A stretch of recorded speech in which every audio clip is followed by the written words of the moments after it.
Welcome to the official YouTube channel The Gaming Hub.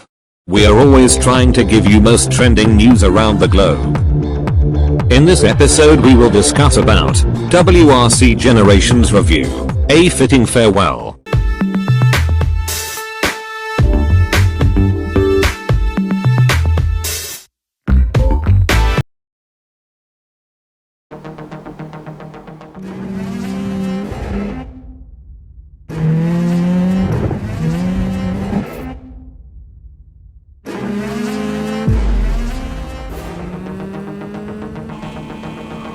Introducing the new era of WRC. Unveiling the groundbreaking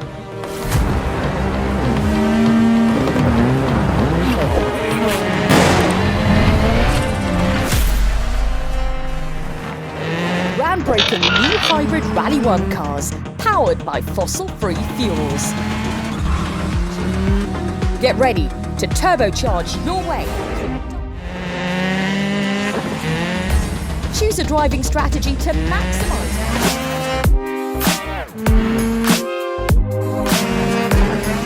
level. To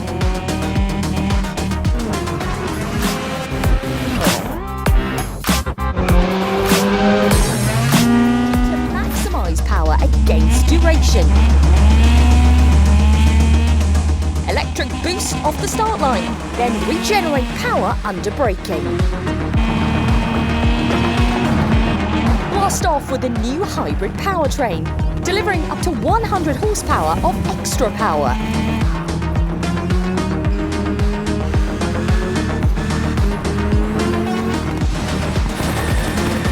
Raise peak performances to a whole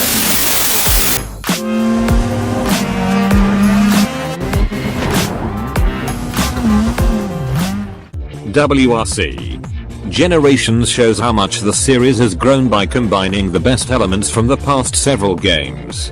WRC Generations is a capstone of sorts for developer Kyloton's time as the steward of the WRC games, a largely successful term that has stretched across 7 years and several above-average racing games, and WRC 6. While it's easy to say that the WRC games never quite cracked into the top tier of the genre, it's also just as easy to argue that the consistent style and upward trajectory of quality for the series has been received well by fans at large, especially with the last couple of installments, and thus, WRC Generations fittingly aims to wrap up Kyloton's time with the IP with a nice bow, and with the best, most comprehensive game possible. While I would contest that the game does largely succeed in this mission, it's also true that some lingering issues that have dogged the WRC games for years remain unresolved. With the WRC license Scandinavian flicking itself to EA in 2023, WRC Generations may represent the last official effort developed by KT Racing for now, and the studio has certainly shot the works at it. The culmination of a 7-year stint on the series, WRC Generations combines gorgeous effects and great handling with the most generous selection of rally stages I've seen anywhere, and the result is the best and most laudably comprehensive rally game of KT's tenure. That said, last year's WRC 10 held that title previously, and most of Generations' improvements relative to it are otherwise largely iterative. WRC Generations features a massive 21 rally locations, including all 13 of the events from this year's official championship, plus a further 8 bonus rallies. Those are locations that aren't on the 2022 calendar but are included because why the heck not? I've played rally games that have arrived with fewer countries than the bonus locations in Generations alone. It towers over even the excellent Dirt Rally 2.0, which eventually racked up 13 locations after its run of DLC was complete. Racing in WRC Generations feels about as good as the last couple of games, as the arcade style approach from 5, 6, and 7 has found a much more satisfying middle ground with subsequent entries including this one, and if you've gotten used to that more recent mix, you'll take right to it in this latest outing. Generations makes some slight adjustments while largely sticking to the formula. One some of the adjustments in Generations certainly seems to be a more intuitive traction system, where the percentage of snow or rain on the ground and the type and placement of your tires is more important than ever before. Despite some muscle memory from racing on some of these tracks carrying over, this new degree of sensitivity will shake things up. Whether that is a good or bad development for the series will largely depend on your tests, but I ended up going back and forth on it a bit personally. On one hand, the more pronounced control I had over how much I want to slide or stick to the ground certainly adds depth, but on the other, you can end up being punished greatly for even small miscalculations, which, to me, is counter to the kinetic soul of the racing in the series, which has always rewarded its players most during races and for making the correct choices on the track, not so much for spending copious amounts of time in preparation menus making sure everything is perfectly tuned for the upcoming event. Still yet, the 3 primary difficulty settings and handful of other game-wide modifiers can alleviate this quite a bit, but in doing so, WRC Generations makes a common mistake among modern legacy racing game franchises by trading in a bit too much of its own identity in exchange for being a more well-rounded game. As so often happens when this path is taken, the game clearly tries to please a larger audience at the potential expense of those who have supported the series up to this point. It's not enough to drag the entire experience down by any means, but it is a small thorn in the side of an otherwise reliably competent racing experience.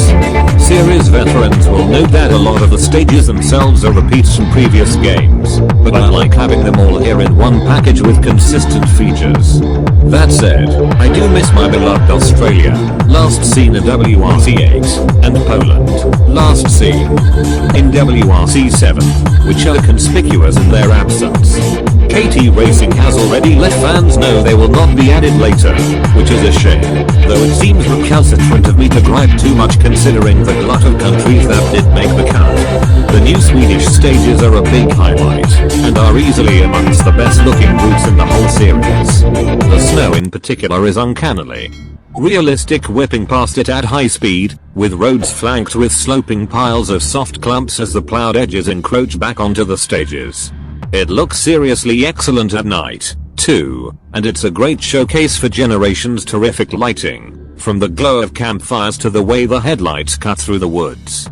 A mix of wide open blasts and incredibly narrow channels, Sweden is extremely strong in Generations and is now one of my preferred spots, even though the snow rallies like Sweden and Monte Carlo traditionally don't rank too high on my list of favorites. It's worth noting that on new consoles, Generations offers a choice between a 1080p/60fps performance mode and a 4K/30fps graphics mode, and after spending time with both I've settled on the former. Even at a quarter of the resolution the stages are still rich with detail, and I've noticed no screen tearing, which has been an occasional bugbear for this series in the past. As with WRC 10, slowing down to scrutinize roadside elements close up does reveal some murkiness, and I wouldn't really put the cars and their fairly mediocre damage modeling in the same class as Forza, GT, or even Dirt, but in motion Generations is otherwise a slick and vibrant racer with strong lighting effects. Other small thorns include some stability issues that lead to me having a few hard crashes at seemingly random points in the game. No one occasion seemed particularly hectic or intense to me, so these crashes were a complete surprise, and perhaps that makes them even more worrisome. Another issue that continues to linger in the WRC series is the lack of meaningful difference between too many of the vehicles. While the selection of cars is large in number, and the different classes do vary pretty well, too many of them are just too similar to really make you look forward to experimenting within whatever class of vehicle fits the event you're in best. All that said, most of the fundamentals that have been routinely polished with every entry have continued to improve in this one.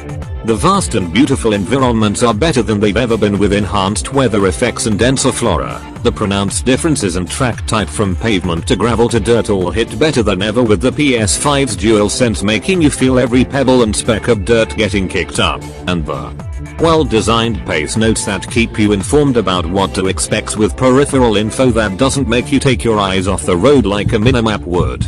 These things quickly become the bedrock of WRC Generations, and it's good to see them in excellent shape here. although the DualSense sounds blaring out of the speaker might be a little too pronounced on their default setting for my taste. Still, with all of that, on top of the series' best iteration of crew management, livery editor, and tech upgrade trees ever, we see a compelling package take shape for those that click with the slightly floaty but still somewhat realistic WRC style of racing. And despite the hard crashes, I generally encountered very little frame rate drops or any other sort of visual oddity. For the most part, WRC Generation seems to round out the ups and downs of the previous few games with an arguably ideal combination of what worked best in recent installments. While I wish it went further than surface level with its upgrades, it has by no means phoned in this entry. Its gameplay is just deep enough for big time enthusiasts to justify spending dozens of hours in, while its learning curve is just shallow enough for more casual or arcade style racing fans to get plenty of enjoyment out of it too. While it does ultimately pay the price of probably not wowing most people in either camp, it does handle the task of maximizing the knowledge the developer has clearly gained from the past few games while minimizing the price paid for the few wrinkles they were never quite able to totally iron out. Had the stability and variety been stepped up just a bit more, it would be a stronger recommendation. But as it is, I certainly wouldn't ward you off if WRC Generations is something that you're interested in. If you're familiar with the series and generally know what to expect, then this is arguably the apex of the series up to this point, but even if you're new to the series, I still think there's plenty of reason to give it a shot with some moderated expectations. Just like in real life, Generations allows us to select from 3 power mapping modes before a stage, a powerful but short boost, a balance option, and a less potent boost that lasts longer. I could definitely feel the extra oomph when it was available, and it's an engaging challenge to wrangle this new aspect of the cars and get that extra power down on the road.